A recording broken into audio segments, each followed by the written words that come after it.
মাত্র ৩১৩ জন বনাম হাজারের বেশি সৈন্য। তারপর যা হলো, আল্লাহর উপর ঈমান আনলে আল্লাহ কিভাবে সাহায্য করে আসুন জেনে নিই। ঈমানের বিজয়। আরবের উত্তপ্ত মরুভূমিতে ইসলামের ইতিহাসে এমন এক সকাল এসেছিল যেদিন সিদ্ধান্ত হতে যাচ্ছিল সত্য টিকে থাকবে না মিথ্যা বিজয়ী হবে। মুসলমান তখন মাত্র ৩১৩ জন। অনেকের কাছে ছিল না ঠিকমতো অস্ত্র, কারো কাছে ছিল না ঘোড়া, কেউ আবার যুদ্ধের জন্য প্রস্তুত ছিল না। আর সামনে হাজারেরও বেশি সশস্ত্র কুরাইশ বাহিনী, অভিজ্ঞ যোদ্ধা, শক্তিশালী অস্ত্র আর অহংকারে ভরা হৃদয়। এই অসম যুদ্ধের আগে নবী মোহাম্মদ সাল্লাল্লাহু আলাইহি ওয়াসাল্লাম গভীর রাতে দোয়া করলেন। তিনি হাত তুলে বললেন, হে আল্লাহ, যদি আজ এই ছোট দলটি ধ্বংস হয়ে যায় তবে পৃথিবীতে আর কেউ তোমার নাম উচ্চারণ করবে না।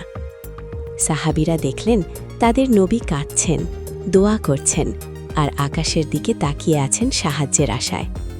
আল্লাহ তখন তার বান্দাদের নিরাশ করলেন না।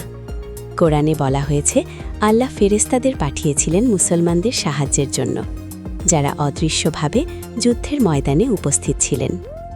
যুদ্ধ শুরু হলো। ধুলা আর তলোয়ারের শব্দে আকাশ ভারী হয়ে উঠল, কিন্তু মুসলমানদের হৃদয়ে ভয় ছিল না, ছিল শুধু এই বিশ্বাস, আল্লাহ আমাদের সাথে আছেন।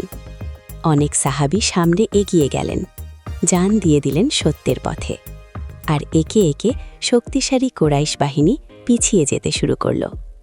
যে যুদ্ধ জেতার কথা ছিল অসম্ভব, সেই যুদ্ধেই এলো মুসলমানদের ঐতিহাসিক বিজয়। এই বিজয় শুধু যুদ্ধ জেতা নয়, এই বিজয় ছিল প্রমাণ, সংখ্যা নয়, শক্তি নয়, আল্লাহর ওপর ভরসাই আসল বিজয়ের চাবিকাঠি। বদর আমাদের শেখায়, যখন আপনি সত্যের পথে থাকেন আর আল্লাহর ওপর পূর্ণ ভরসা করেন, তখন পুরো দুনিয়াও আপনাকে হারাতে পারবে না। এই যুদ্ধ তাই শুধু ইতিহাস নয়, এটা প্রতিটি মুসলমানের জন্য এক চিরন্তন শিক্ষা। এমন আরও ইসলামের ইতিহাস জানতে চাইলে দয়া করে সাবস্ক্রাইব করুন।